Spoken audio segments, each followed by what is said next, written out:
Bueno, sí. Dice Ciro que con nosotros no se escuchaba porque está apagado, creo. Marco, ¿puede tomar su lugar, mis hermanos?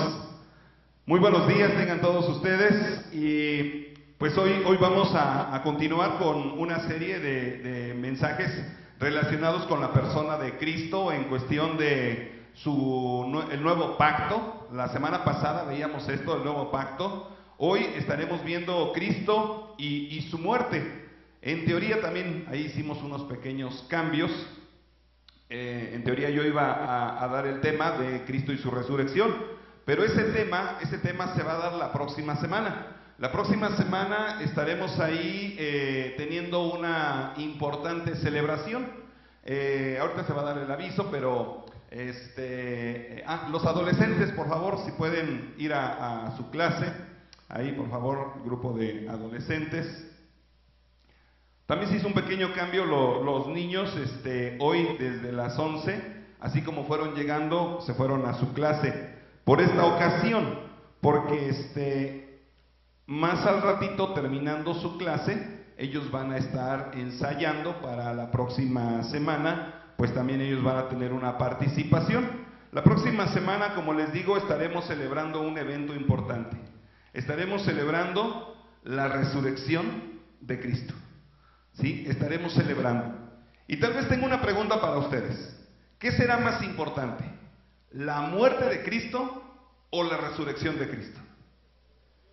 La resurrección de Cristo. Ahí en Corintios 15 nos dice que pobres de nosotros seríamos dignos de conmiseración si Cristo no hubiese resucitado.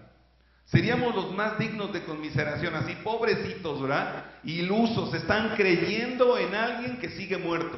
Pero no, hermanos, Cristo está vivo, Cristo vive, ¿sí? Y la próxima semana estaremos celebrando esto, ¿sí? Teniendo esta celebración, comentaba la semana pasada, hay varias iglesias, y cada vez veo como que va creciendo un poquito esto, varias iglesias que el domingo de resurrección van todos de blanco. ¿Sí? ¿Con qué propósito? No es para pararnos ahí a recibir energía del sol, no, ¿verdad? Es con la idea, ¿verdad? Normalmente aquí el color de muerte, ¿cuál es en nuestro país? Negro, luto, ¿verdad? Muerte, ¿sí? Y entonces el contrario a la muerte, pues el luto, perdón, al negro es el blanco. Entonces, no es a fuerza que vengamos todos de blanco. Si usted gusta, ¿verdad? Ahí venir de blanco, pues sería bonito, sería hermoso que todos nosotros, toda la iglesia, a lo mejor si no tenemos pantalón blanco, bueno, una camisa, si no tiene falda o vestido, bueno, algo que sea blanco, de tal manera que la mayoría podamos estar de blanco y la gente pueda preguntar, ¿por qué fueron de blanco? ¿Qué le diría a usted? ¿Por qué? Porque estamos celebrando que Cristo está vivo, ¿verdad? Estamos celebrando que Cristo está vivo. Esa sería la razón si la gente nos pregunta, ¿sí? Y entonces sería una manera también de poder ahí aprovechar para dar testimonio, ¿verdad? Que creemos en alguien que está vivo. Creemos en alguien que está vivo. No creemos en alguien que es invención, no. No creemos en alguien que está muerto, no. Creemos en alguien que murió, sí, pero que está vivo. Hoy estaremos viendo precisamente Cristo y su muerte. Y hay 4 verdades importantes, o cuatro aspectos importantes de la muerte de Cristo. En primer lugar, ahí que es algo verdadero. La muerte de Cristo es algo verdadero, ¿sí? ¿Cómo podemos ver que esto es verdadero? Bueno, porque está registrado a través de la historia. La muerte de Cristo está registrada a través de la historia. ¿Cuál es el documento principal que nosotros utilizamos para saber de Cristo, para saber de Dios? La Biblia, la palabra. Ah, sí, pero no toda la gente cree en la Biblia. No toda la gente cree en la palabra. Ah, sin embargo, hay personas que a través de la historia han existido, están registrados, y ellos han registrado acontecimientos históricos. Así como hay lugares geográficos, la Biblia nos relata cantidad de lugares geográficos, como lo que es Palestina, lo que es Galilea, lo que es Nazaret, lo que es Jerusalén, lo que es Israel, que actualmente muchos de estos lugares todavía conservan su nombre. Por ejemplo, Israel todavía sigue conservando su nombre. Israel, ya la capital es Tel Aviv, ya no es la antigua capital que tenía, que nos relata la Biblia, ya no. Pero Israel todavía sigue siendo Israel, todavía conserva ese nombre. Y muchos lugares históricos. Hay hermanos que han tenido la oportunidad de ir a Israel, ahí ponerse en el muro de las lamentaciones, y algunos van a orar. Los judíos ahí van a hacer oración, ¿verdad? Pidiendo que venga el Mesías. Bueno, los cristianos a lo mejor van a pedir que venga Cristo por su iglesia, sí, porque el Mesías ya vino, ¿verdad? Cristo, el Mesías ya vino. Entonces, en primer lugar, la muerte de Cristo es verdadera, registrada por la historia. También es algo verificado por la ciencia. ¿Sabía usted que científicos han estado interesados en desmentir muchas verdades que la Biblia nos dice? Ha habido personas que se han empeñado por demostrar que la Biblia no es lo que dice, al grado que no solamente de Cristo o contra Cristo, sino contra Dios mismo. Stephen Hopkins, uno de los científicos ahí más reconocidos en la época actual, que ya murió, era una de las personas que estaba totalmente empeñado en demostrar que Dios no existe. Estaba empeñadísimo ahí en demostrar que todo es producto de la casualidad. Todo es producto de la simple inercia. Las cosas existen por sí mismas, pero no hay alguien que esté detrás de toda esa creación. Ya murió, y tal vez ahora está comprobando que Dios existe, ¿verdad? Ahora está ahí dándose cuenta, ¿no? Entonces, la muerte de Cristo es verdadera, es verificada por la ciencia. La muerte de Cristo fue profetizada unos 1000 años antes. Ahí en los Salmos vamos a encontrar varios salmos llamados mesiánicos. Estos salmos mesiánicos nos hablan de acontecimientos que vendrían a ocurrir 1000 años después. Todavía no existía Cristo, pero ya el salmista, sin saberlo, tal vez hasta sin entenderlo, ya estaba hablando de lo que iba a ocurrir con Cristo, en cuestión de sus palabras, de lo que le ocurrió en su muerte, de la forma tan cruenta como murió. También el libro de Isaías profetiza con relación a la muerte de Cristo. Y también hay un propósito, y esto es el punto más importante: el propósito de la muerte de Cristo. ¿Para qué murió? ¿Para qué vino? ¿Para qué murió? ¿Para qué dio su vida? Y este propósito ha sido revelado a la humanidad. Este propósito ha sido revelado a la humanidad. Estos 4 puntos vamos a estar viendo esta mañana, ¿sí? En relación a Cristo y su muerte. La semana siguiente estaremos ahí enfatizando Cristo y su resurrección. Tenemos ahí la oportunidad, bueno, una vez al año, ¿verdad? Venir la próxima semana a las 7 de la mañana.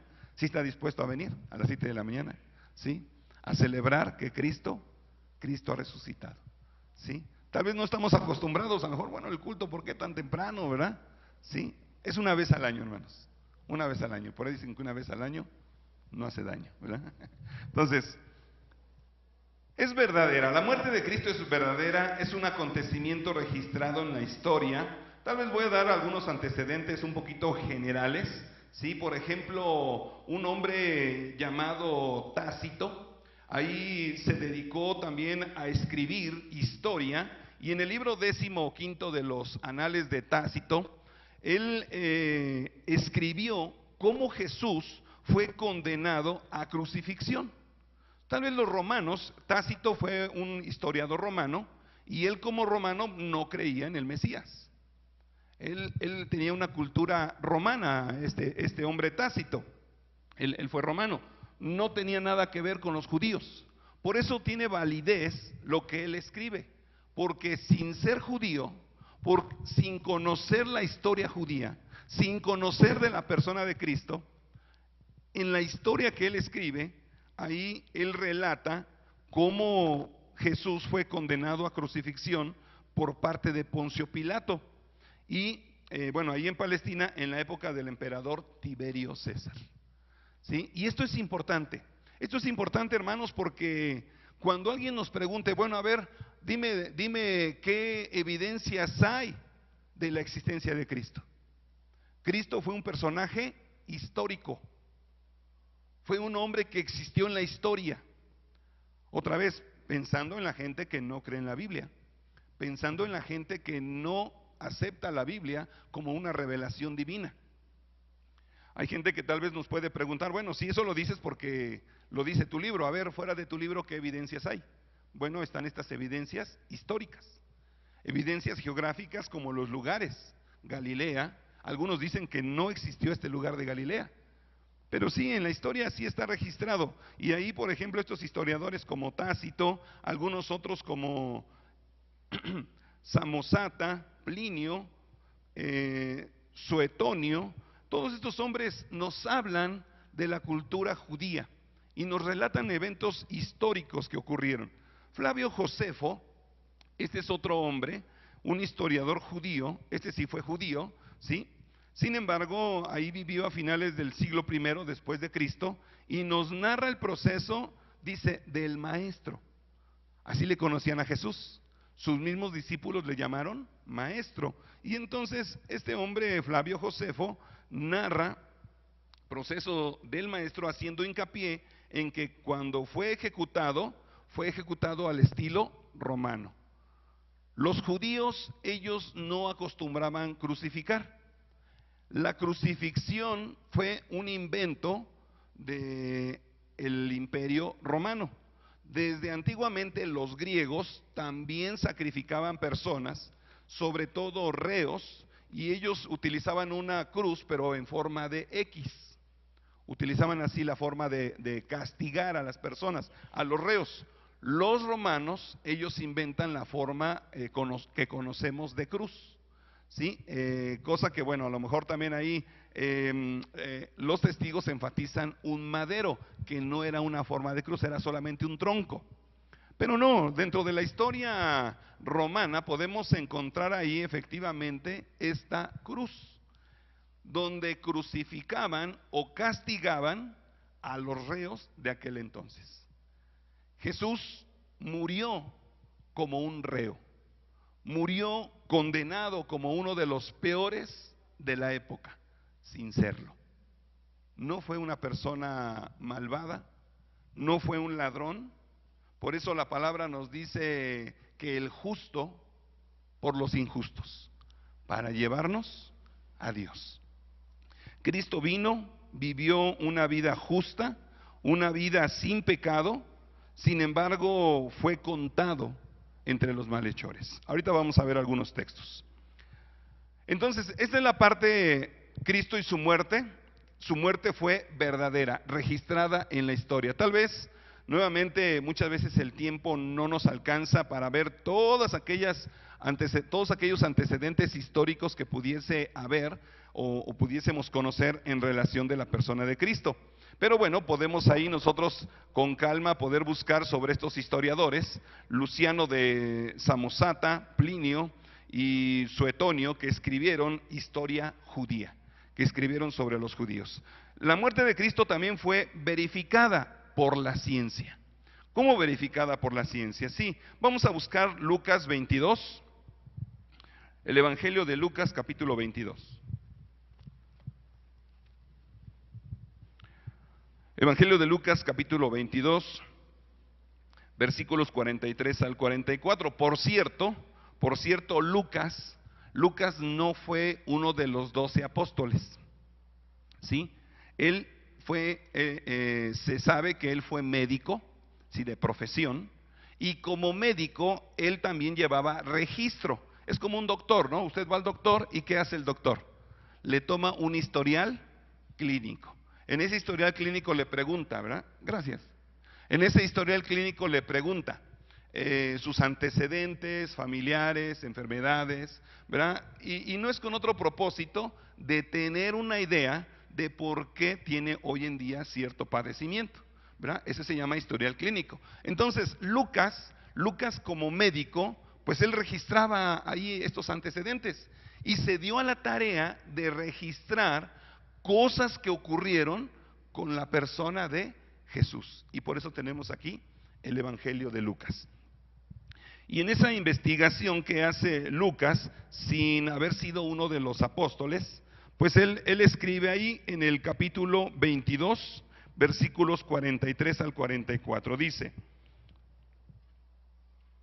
lo voy a leer desde el 39, dice: Jesús salió de la ciudad y como de costumbre se dirigió al monte de los olivos, y sus discípulos lo siguieron. Cuando llegaron al lugar les dijo: oren para que no caigan en tentación.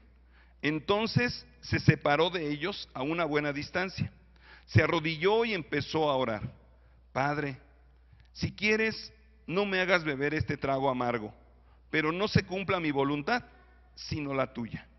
Entonces se le apareció un ángel del cielo para fortalecerlo, pero como estaba tan angustiado, se puso a orar con más fervor, y su sudor era como gotas de sangre que caían a tierra. Este antecedente de las gotas de sangre, algunos obviamente dudan que esto haya ocurrido, pero científicamente esto se le llama hematidrosis. Hema es de referente a la sangre y tidrosis referente al sudor. Era un sudor con sangre. Ahora, tal vez para que nosotros pudiésemos entender un poquito más esto, cómo fue. Cuando pasamos por ciertas presiones en nuestra vida, no todos reaccionamos igual, ¿sí? Tal vez algunos reaccionan con enojo, ¿sí? Otros reaccionan tal vez con depresión o tristeza, ¿sí?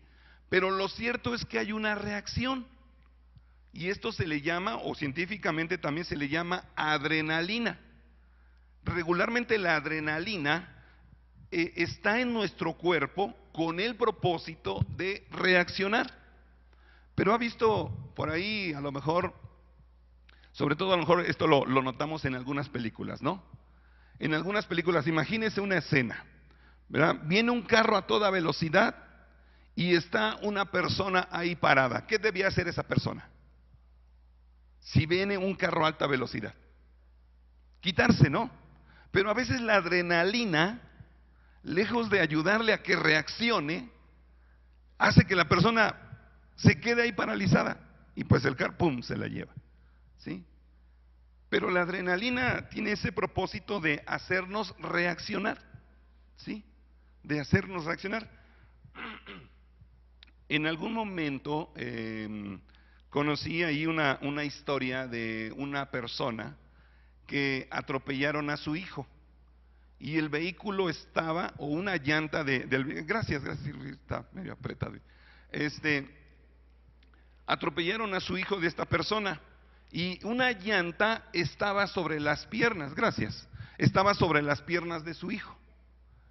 Y de una manera inexplicable, el hombre levantó el vehículo y pudo arrimarlo de tal manera que no aplastara las piernas de su hijo. ¿Cómo pudo hacer esto? Bueno, a veces la adrenalina, ¿verdad?, nos hace hacer cosas que a veces no sabemos cómo vamos realmente a reaccionar, ¿sí? En este caso, veamos esta escena. Dice ahí que Jesús estaba angustiado. Dice: Jesús salió de la ciudad y como de costumbre se dirigió al monte de los olivos. Y sus discípulos lo siguieron. Cuando llegaron al lugar les dijo: oren para que no caigan en tentación. Entonces se separó de ellos una buena distancia, se arrodilló y empezó a orar: Padre, si quieres, no me hagas beber este trago amargo. En otra versión dice esta copa, ¿verdad? Pasa de mí esta copa, pero no se cumpla mi voluntad, sino la tuya. ¿Cuál era la voluntad de Dios que estaba por cumplirse? ¿Cuál era? Que Cristo iba a morir. Que Cristo iba a morir. ¿Qué pasa? ¿Cómo reaccionamos nosotros cuando nos dan una noticia triste o una noticia difícil? ¿Qué pasaría si nos dijeran, tiene usted aproximadamente 3 meses de vida? ¿Cómo reaccionaríamos? Cristo pues yo creo que desde que tuvo conciencia, sabía a qué vino. Desde que tuvo conciencia. ¿Sí? Desde que se quedó ahí en Jerusalén y se perdió de sus padres, Él les comentó cuando lo encontraron: ¿no sabéis que en los negocios de mi Padre me es necesario estar? Él sabía a qué vino. Él sabía que vino a dar su vida. Él sabía que tenía que morir a cierta edad en su vida. Y entonces ya vemos aquí a Cristo cerca de la muerte. Dice más adelante el versículo 42, 43. Entonces se le apareció un ángel del cielo para fortalecerlo, pero como estaba angustiado, se puso a orar con más fervor. Esta palabra angustiado nos da la idea de que efectivamente Cristo estaba sufriendo de una manera interna una tremenda presión emocional, física, y esto le hizo sudar al grado que estos pequeños venitas capilares o en la piel empezaron a reventarse, y entonces empezó a sudar, dice ahí la Biblia, como grandes gotas de sangre. La presión que Cristo sintió en ese momento era tal que efectivamente sufrió de hematidrosis, sudor con sangre. ¿Cómo reaccionamos nosotros ante una presión? Apenas acabamos de ver una hermana que pues se enfermó por la presión. Tal vez otros tenemos otro tipo de reacciones, ¿verdad? Cuando somos presionados, a lo mejor otra vez, no sé, nos enojamos, no sabemos qué hacer, nos desesperamos, ¿verdad? Cuando tenemos una presión sobre nosotros, ¿no? Cuando una persona sufre una tensión extrema, gran angustia o un gran temor muy fuerte, pueden romperse las finísimas venas capilares que están bajo las glándulas sudoríparas. La sangre entonces se mezcla con el sudor y aflora sobre la piel, extendiéndose por todo el cuerpo. Hay una enfermedad, bueno, y esto ya es enfermedad, que se llama púrpura. Esta enfermedad hace que la gente, por medio de los poros, pues salga sangre, ¿verdad? Pero eso, bueno, ya es una enfermedad. Cristo no estaba enfermo, Cristo estaba completamente sano. Algunos dicen que era un hombre muy fuerte, y sí lo creo, porque José sabemos que tuvo el oficio de carpintero. Algunos dicen que bueno, era todavía más que carpintería, era todavía un poco más como artesano, y dentro de su labor trabajaba la madera, ¿sí? No sé si alguien de aquí ha llegado alguna vez a cepillar o a lijar una madera, simplemente así con la lija. Bueno, hoy en día ya hay herramientas y ya hay muchas cosas que facilitan esto, ¿verdad? ¿Sí? Pero póngase a lijar una madera con la mano, se cansa. En aquel entonces no había las lijas, no lo había, ¿sí? No había los serruchos que hoy en día hay, no había la maquinaria que hoy en día hay, era todo completamente artesanal, a mano. Hacían mesas, muebles, embarcaciones principalmente, y todo esto lo hacían a mano. Y entonces me imagino a Jesús, un hombre fuerte, bien podría ser delgado, sí, porque por el tipo de alimentación no comían grasa, eran personas delgadas, pero corriosas, robustas. En una ocasión tuve un amigo, un compañero ahí en el instituto, él era de Tecozautla, y ustedes lo vean ahí así como Ciro, más o menos, delgadito, ¿verdad? Sí, morenito, pero corrioso. No, una vez me puse a jugar fuercitas ahí con él, ¿sí? Me puse a hacer fuercitas y me ganó todas las veces, ¿sí? Y él más bajito que yo más alto y todo, pero él delgadito pero corrioso. Él se dedicaba al campo, o mucho tiempo se dedicó al campo, ¿sí? Entonces considero y creo que Cristo era una persona vigorosa, una persona sana, 33 años, sin enfermedades, estaba en la plenitud de su vida, en la plenitud de su vigor. No tenía que preocuparse por alguna enfermedad en ese momento, pero sí estaba preocupado por la muerte. Esto nos habla de que experimentó la humanidad y fue 100% humano. Fue 100% Dios y 100% humano. Esto también se le conoce como la kenosis de Cristo. La kenosis de Cristo nos habla de esa unión. Algunos también le llaman unión hipostática, de tal manera que es Dios, pero también hombre. Y en su humanidad experimentó el dolor, el sufrimiento de la muerte. Y por eso es que él sufrió este padecimiento llamado hematidrosis, de tal manera que sudó sangre. Un médico llamado Edward Albury dice que Jesús sufrió una hemorragia terrible que le causó a su organismo 4 efectos principales: desmayos, colapsos fugaces pero constantes. Fue latigado alrededor de 40 veces y algunos historiadores dicen que tal vez más, porque 40 veces latigaban a una persona pero para que no muriera. 40 latigazos eran suficientes y no mataban a una persona. A Jesús lo latigaron con el deseo de matarlo, de tal manera que su cuerpo fue totalmente desfigurado. ¿Cuántos hemos visto esta película de La Pasión de Cristo? Y vemos ahí efectivamente, ¿verdad? ¿Sí? Un cuerpo totalmente desfigurado, ¿sí? Y creo que todavía se queda corto. Creo que todavía se queda corto, porque los soldados romanos no eran personas así que, a ver, pues te pegamos quedito, ¿verdad? No.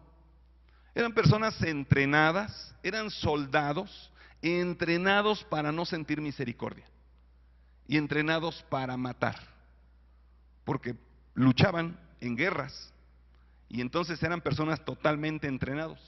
Y cuando latigaron a Jesús, no tuvieron misericordia de él. Aparte del látigo que era de cuero, se dice que en las puntas del látigo tenía ahí unos flagelos. Algunos dicen que eran hueso, otros dicen que eran puntas de acero, precisamente con el propósito de lastimar a la persona que era condenada a ser latigada. Y desde ahí Cristo ya había perdido cantidad de sangre. Ya Cristo había perdido cantidad de sangre desde el momento en que fue latigado. Cuando empieza su recorrido hacia el Gólgota, cargó una cruz de aproximadamente 70 kilos. Después de haber sido latigado, y miren, si analizamos un poquito la historia, la trayectoria. Antes de eso, ¿qué hubo? La última cena. Al parecer Jesús probó solamente poco alimento, ¿sí? Después de esa última cena salieron al huerto de los olivos a orar. No durmió, se la pasó toda la noche orando. Por eso le dijo a sus discípulos: oren para que no entren en tentación por lo que iba a ocurrir. Después de ello, en la madrugada lo arrestan a Jesús. Lo llevan caminando con Poncio Pilato. Después de Poncio Pilato lo llevan con Herodes. Lo vuelven a regresar con Poncio Pilato. No descansó, no le dieron de desayunar.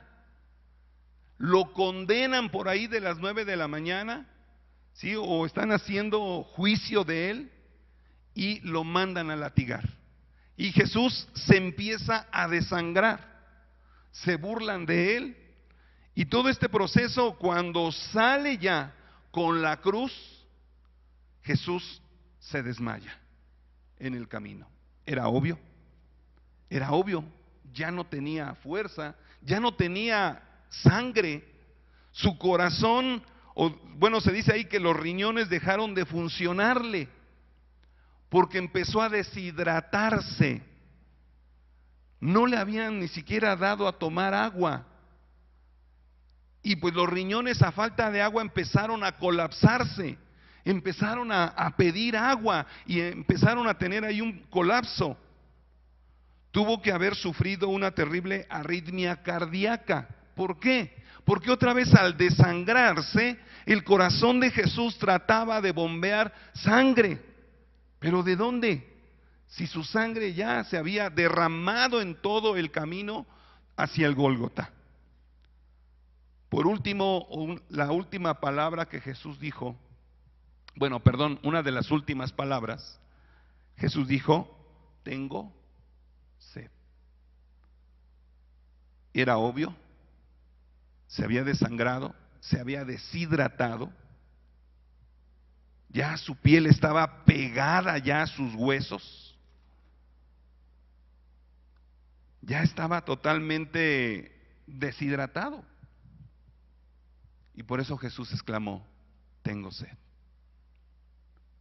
Porque todo esto que ocurrió está comprobado científicamente, médicamente, que fue cierto. Fue algo que es verídico, está verificado por la ciencia. No creemos en algo que no fue cierto, hermanos. Creemos que Cristo fue una persona real, histórica, que existió, que vivió.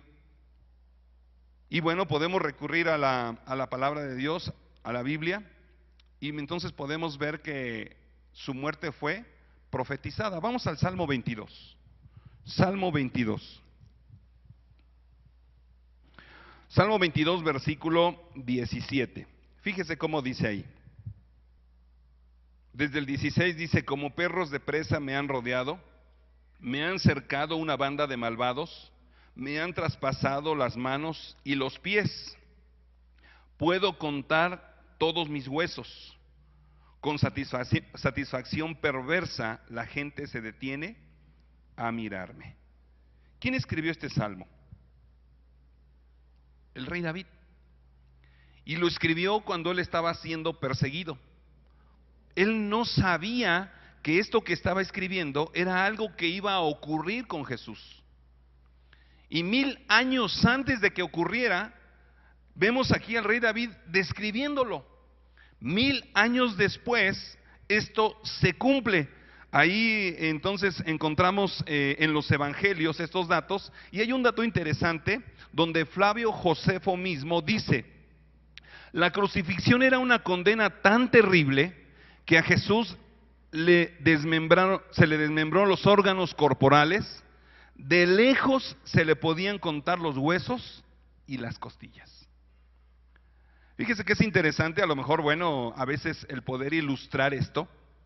Ahí en la película de La Pasión, cuando le están latigando, se le incrusta ahí uno de los flagelos, y el soldado jala y le arranca un pedazo de piel, y se le ve ahí una costilla. Pero otra vez, considero que esto fue poco con lo que la Biblia dice. Fue poco con lo que la Biblia dice. Realmente a Jesús, algunos otros historiadores dicen que hasta parte de la columna se le podía ver, los huesos de la columna. ¿Por qué? Porque la mayoría de latigazos fueron en la espalda. Le destruyeron su carne. No fueron ahí pequeños golpes, fueron golpes cruentos.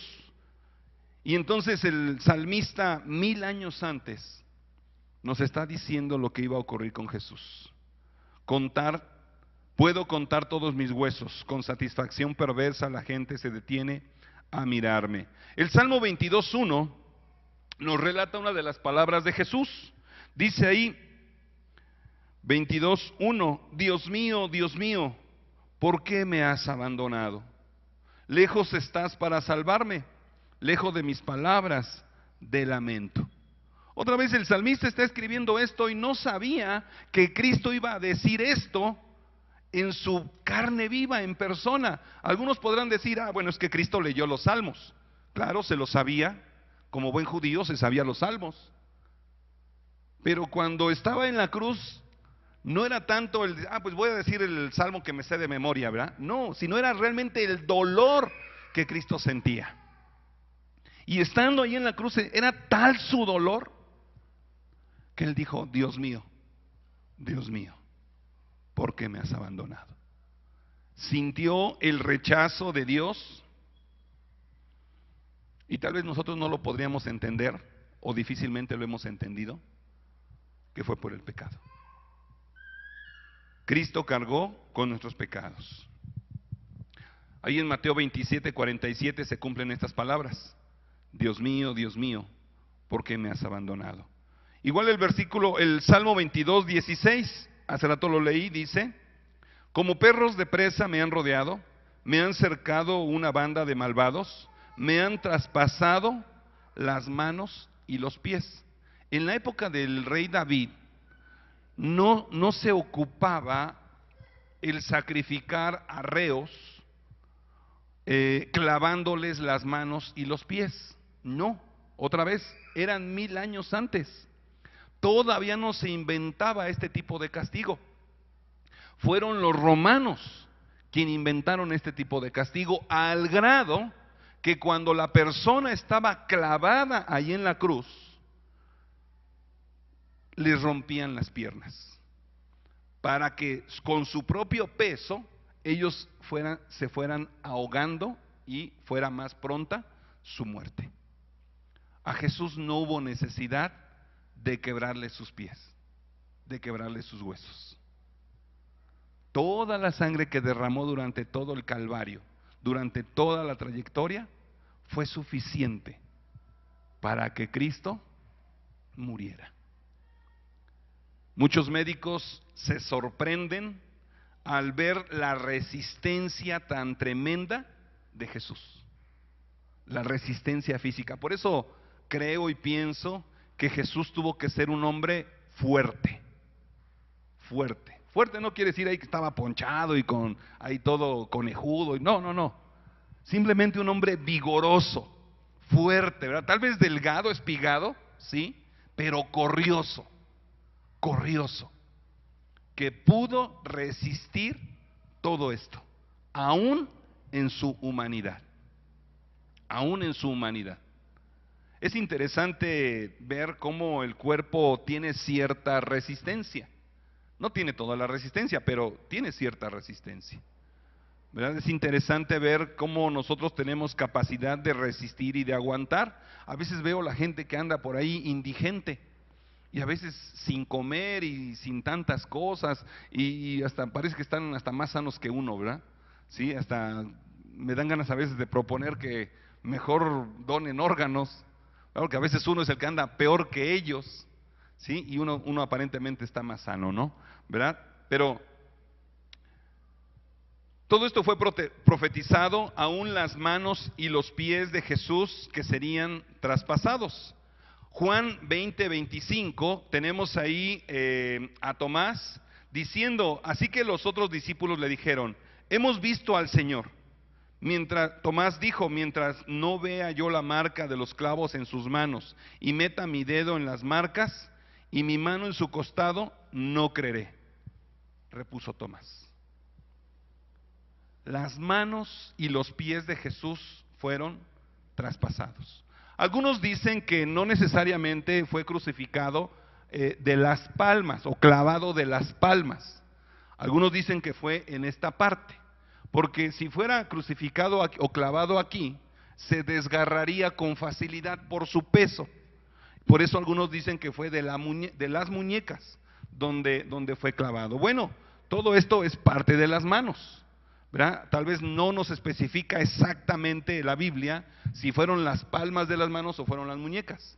Lo que sí es cierto es que fue traspasado por los clavos, tanto sus manos como sus pies. Y entonces, otra vez, 1000 años antes, todo esto fue dicho, todo esto fue profetizado. Tenemos ahí Isaías 53, vamos a Isaías 53, bueno, es un texto muy conocido. Isaías 53, y aquí vamos a encontrar varias características profetizadas en torno a la persona de Cristo y específicamente de su muerte. Isaías 53 es una profecía mesiánica donde nos describe el siervo sufriente. También narra la muerte del Mesías por los pecados de su pueblo. Y esta profecía de Isaías fue dada unos 700 años antes de que Cristo muriera. Dice ahí Isaías 53:3: despreciado y rechazado por los hombres, varón de dolores, hecho para el sufrimiento, todos evitaban mirarlo, fue despreciado y no lo estimamos. También los historiadores como Flavio Josefo principalmente, algunos otros como Tácito, llegan a escribir que cuando Jesús iba recorriendo todo el Calvario, o todo este camino hacia el Gólgota, veían cómo su propio pueblo le escupía, se burlaba de él, y principalmente le decían: ¿dónde está tu Dios para que ahora te libre? ¿Dónde está tu Dios para que ahora te libre? Créanme, hermanos, que es difícil muchas veces esto. Hay una hermana que no tiene mucho, los asaltaron y asesinaron a su esposo, le dieron un balazo y su esposo falleció. Ya en el funeral, pues ahí estuvimos un rato, y por aquí voy llegando, veo a la hermana, me dirijo con ella pues para dar el pésame, saludarle, y lo primero que me dice esta hermana: hermano, ore por mí. Dice: porque mi fe se está tambaleando. Inmediatamente de eso me dice: ¿dónde estaba Dios, hermano, cuando pasó esto? ¿Dónde estaba Dios? Tal vez Cristo pasaría por lo mismo. ¿Sí? Cuando Él dijo: Dios mío, ¿por qué me has abandonado? Pero todo el camino la gente le iba diciendo: ¿dónde está tu Dios? Que Él te defienda, que Él te salve. A otros sanaste, ahora sánate a ti mismo. A otros resucitaste, ahora tú baja de la cruz.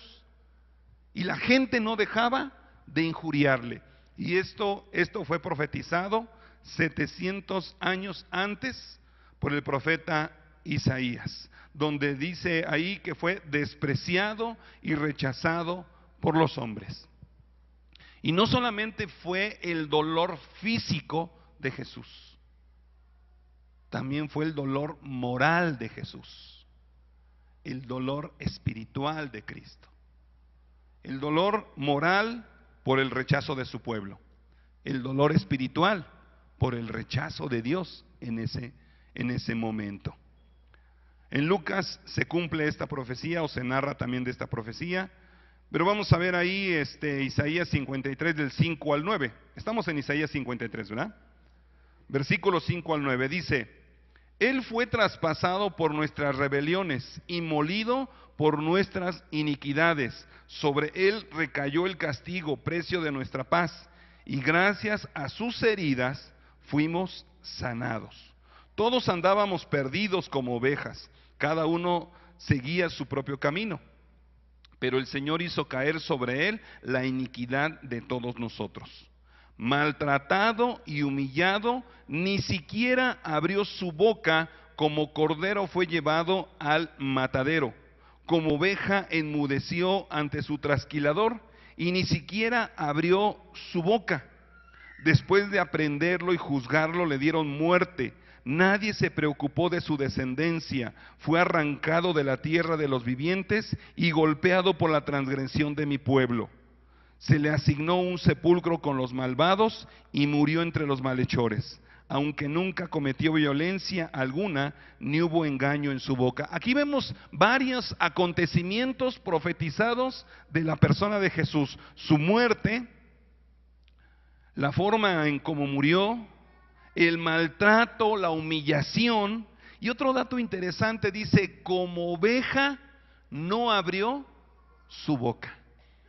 No abrió su boca. Cuando alguien nos ofende, a lo mejor nuestra tendencia, ¿cuál es?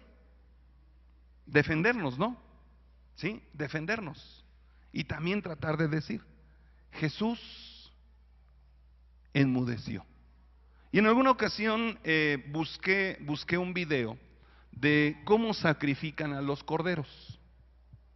Y encontré un video donde efectivamente llevan ahí al corderito, lo ponen sobre el lugar donde van a hacer ahí, pues a degollarlo, empiezan a cortarle ahí y el cordero ni se inmuta.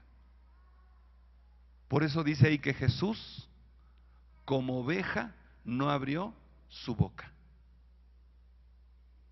A pesar del dolor y lo que estaba sufriendo, Jesús no se quejó.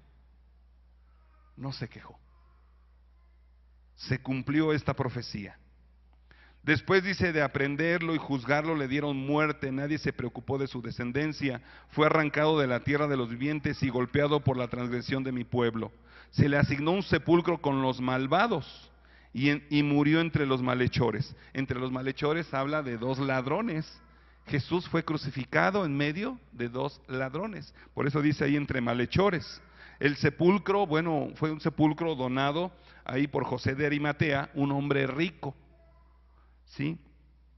Pero el Señor quiso, versículo 10, pero el Señor quiso quebrantarlo y hacerlo sufrir. Y como Él ofreció su vida en expiación, verá su descendencia y prolongará sus días. Y llevará a cabo la voluntad del Señor. Esto es más adelante el propósito. Entonces, estas profecías, algunas fueron dadas 1000 años antes y algunas otras fueron dadas 700 años antes, aún de que Cristo estuviera. El Mesías fue sepultado con los ricos, Isaías 53:9. Bueno, ya lo leí hace un momento, se le asignó un sepulcro con los malvados y se cumplió ahí en el Evangelio de Mateo. Mateo 27, 57 al 60. El Mesías estará con pecadores en su muerte, esto es, ahí con los dos ladrones. Los huesos de Jesús no serían quebrados. Vean esta profecía ahí en el Salmo 22, 17. Salmos 22, 17, nuevamente dice ahí, puedo contar todos mis huesos, con satisfacción perversa la gente se detiene a mirarme. Encontramos esta profecía 1000 años antes. Flavio Josefo en el primer siglo escribe dentro de esta historia de la humanidad y específicamente judía. Él escribe que desde lejos se podían mirar los huesos de Jesús. Y ahí en Juan 19:33, vamos rápidamente al Evangelio de Juan 19:33. Evangelio de Juan 19:33. No perdamos de vista el Salmo 22, pero vamos ahí a Juan 19:33. Dice ahí, pero cuando se acercaron a Jesús y vieron que ya estaba muerto, ¿qué dice? No le quebraron las piernas. Les digo, regularmente le quebraban las piernas a las personas que estaban crucificadas para que su muerte fuera más rápida.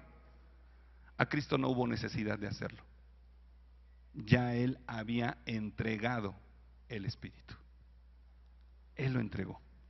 Él dio su vida. No se la quitaron. Él la dio. Y vamos a entrar a la otra parte que es el propósito. Otra profecía más para terminar en las profecías, Salmo 22:18, donde nos dice ahí que sus ropas fueron sorteadas. Salmos 22:18. Dice, se repartieron entre ellos mis vestidos y sobre mi ropa echaron suertes. Fíjense, cada detalle fue muy meticulosamente profetizada específicamente sobre la persona de Cristo. ¿Saben para qué, hermanos? ¿Saben para qué tenemos todo esto? Para creerlo, para creer. No creemos en una fantasía, no creemos en algo que no existe. Hay gente que se ha atrevido a decir, eso fue una invención de un tal Pablo. Él inventó esa historia de un tal Cristo, un tal Mesías. Hoy en día también hay gente que pretende echar abajo la existencia de Dios. Hay gente que pretende decirnos que Dios no es real.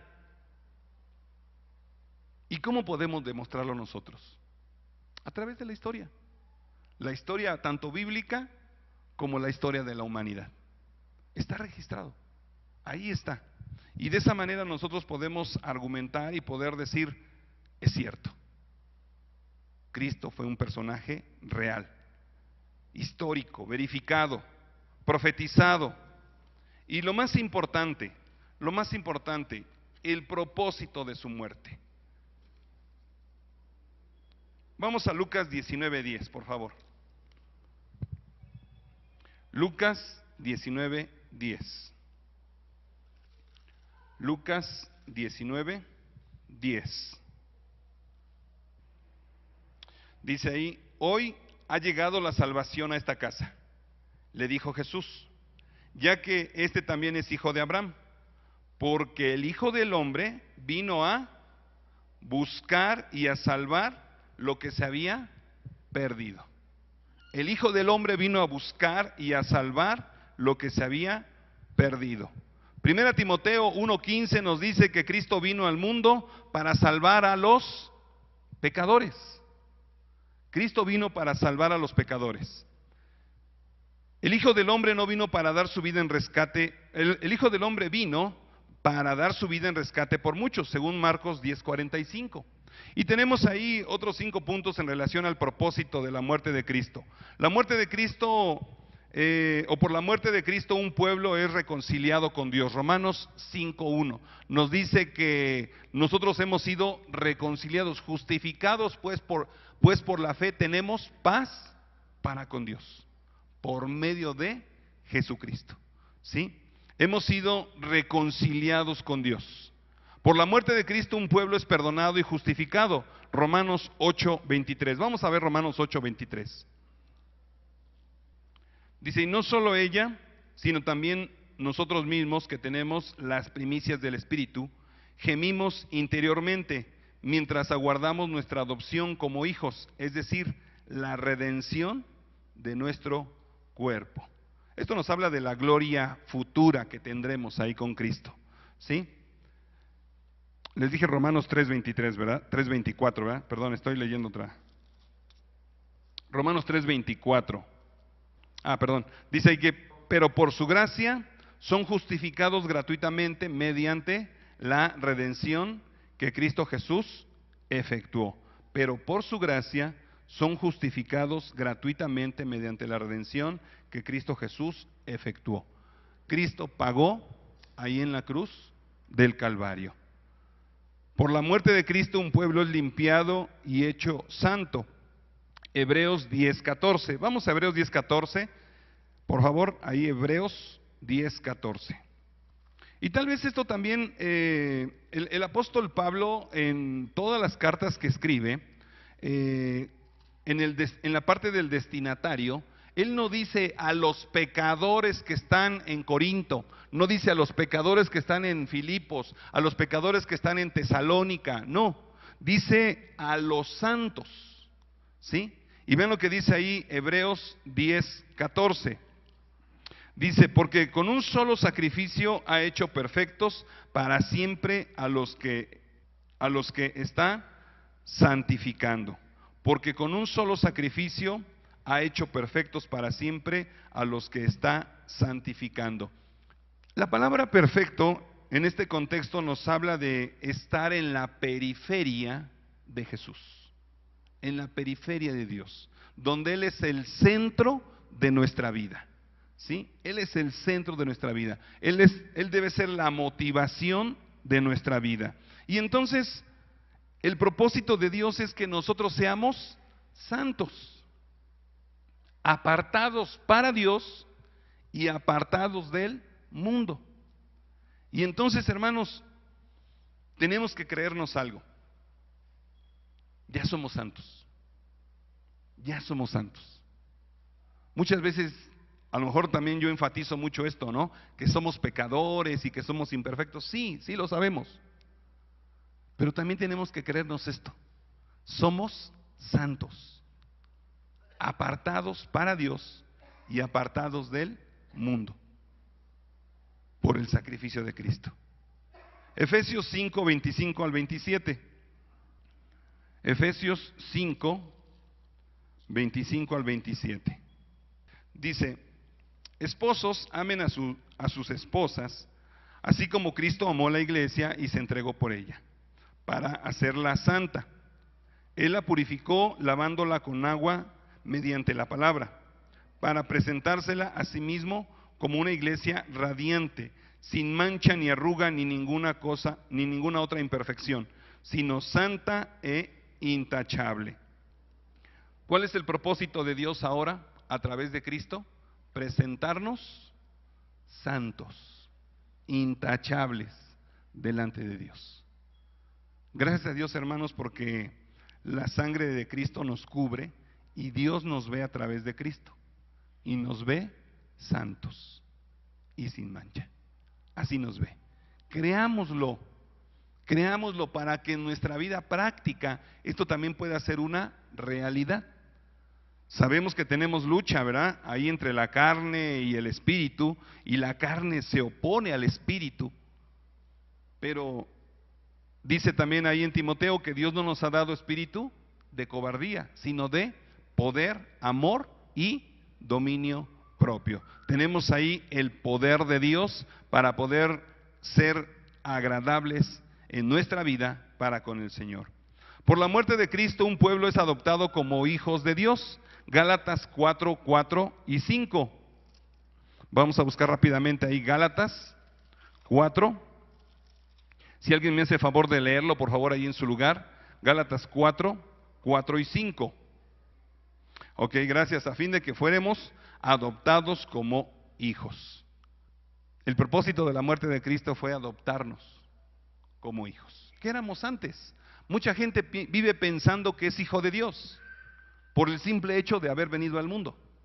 Y no, la Biblia nos dice claramente que no somos hijos de Dios, somos criaturas, somos creación de Dios. Y que necesitamos creer en Cristo y entregar nuestra vida a Cristo. Juan 1:12 dice: a los que le recibieron, a los que creen en su nombre, les dio potestad de ser hechos hijos de Dios. Y aquí Gálatas 4:5 también nos dice: a fin de que fuéramos adoptados como hijos. El simple hecho de haber venido al mundo no nos hace hijos de Dios. Somos criaturas. Pero cuando entregamos nuestra vida a Cristo, creemos en Él, entonces se cumple esto y somos adoptados como hijos de Dios. Y por último, por la muerte de Cristo un pueblo es glorificado y recibe la vida eterna. Hebreos 9:15. Rápidamente busquemos ahí Hebreos 9:15.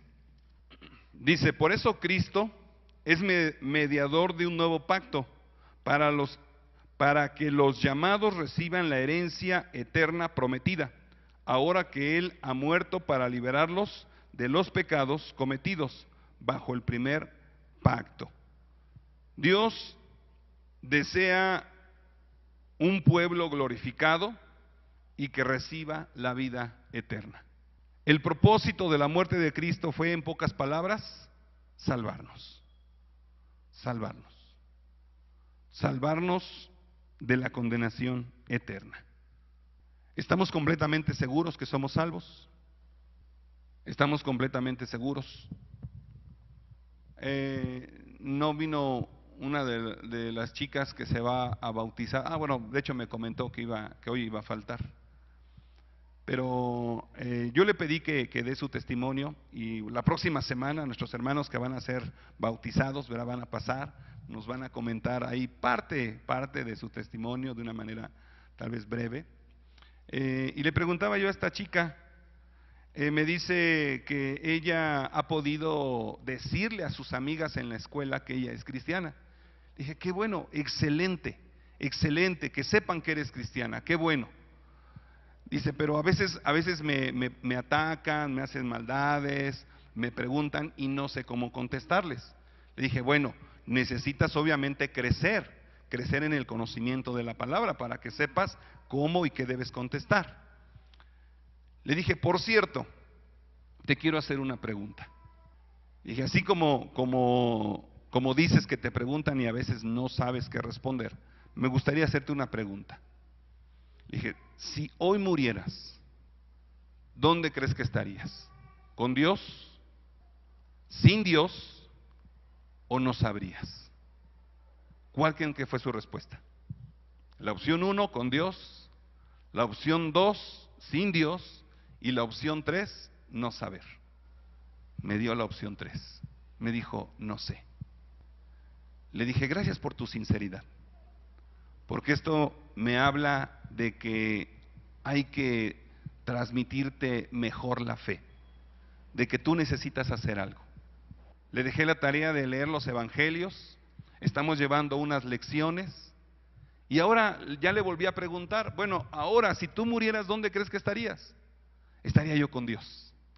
Fue rápida su respuesta y por las dudas le pregunté, ¿y por qué crees que estarías con Dios? Porque he creído que Cristo murió por mí. Fue rápida su respuesta. Y todavía le pregunté, ¿y con qué versículo me sostendrías eso?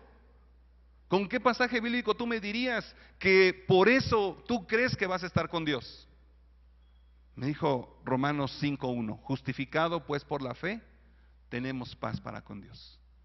Dije, gracias a Dios. Pero hermanos, ¿saben? Posiblemente entre nosotros haya gente que esté dudando.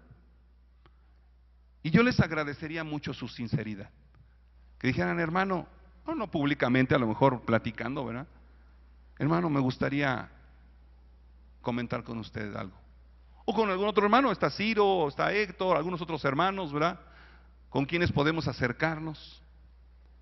Y con toda sinceridad a lo mejor decir, hermano, estoy dudando de mi salvación. ¿Qué debo hacer? ¿Qué debo hacer? ¿Sí? Porque debemos estar seguros, porque la salvación no es por nuestros méritos, no es por lo que nosotros hagamos, sino es por lo que Cristo ya hizo. Y si esto no lo hemos comprendido, es el propósito de su muerte. De embalde serían todas las evidencias, de embalde sería toda la historia, de embalde serían los registros y acontecimientos que han ocurrido, si no tenemos la completa seguridad de qué va a suceder con nosotros. Así es que, hermanos, que esta semana que empieza de vacaciones como Semana Santa, podamos nosotros, más que pensar en festejos o en vacaciones, que las necesitamos, que las merecemos, que hacen falta, sí es cierto, pero aprovechemos también para ahondar un poco más en la palabra. Aprovechemos el tiempo, dice ahí en Efesios que los días son malos. Y efectivamente, hermanos, los días son malos. Tengamos ahí unos ratitos para leer. En algún momento estábamos llevando la lectura de mi Biblia en un año. Lo hemos dejado de enfatizar. Y yo esperaría que haya quien esté leyendo su Biblia en un año. ¿Sí? Yo esperaría que de menos 2, 3, 5 estén leyendo su Biblia con la meta de terminarla en un año. Qué bueno sería que la leamos 2 veces al año, ¿sí? Pero a veces parte de la maldad de los tiempos, también están así los tiempos, ¿no? Muy rápido. Sí están ya muy acelerados. Cuando nos damos cuenta ya está la hora. Cuando nos decimos 5 minutos y, caray, pasó ya media hora, ¿no? Pasó ya tanto tiempo. Se nos está yendo el tiempo como agua. Se nos está yendo como agua. Entonces, aprovechemos estas vacaciones. Tiene un ratito ahí, siéntese a leer. Siéntese a leer. Siéntese a estudiar la palabra. A tener la completa seguridad, no solamente nosotros, si nosotros ya tenemos la seguridad como padres, mire, excelente, qué bueno. Ahora, ¿con quién tenemos que seguir? Con nuestros hijos. con nuestros hijos. Tengo aproximadamente como unos 100 familiares, entre primos, entre tíos, primos, hijos de mis primos, y a muchos ya no los conozco. Mañana voy a tener oportunidad de visitar a una tía. Al parecer, su hijo, mi primo, ha creído en Cristo y me pidió visitar a mi tía. Y yo sé que mi tía no es cristiana, pero le voy a compartir. Y esto le pido al Señor: Señor, dame oportunidades de compartir el Evangelio. Dame gente para poder compartirles al Evangelio. Y es mi mole, me encanta. Tal vez no soy evangelista, pero me encanta compartir el Evangelio con la gente. Me encanta compartir, me encanta hablar de Cristo.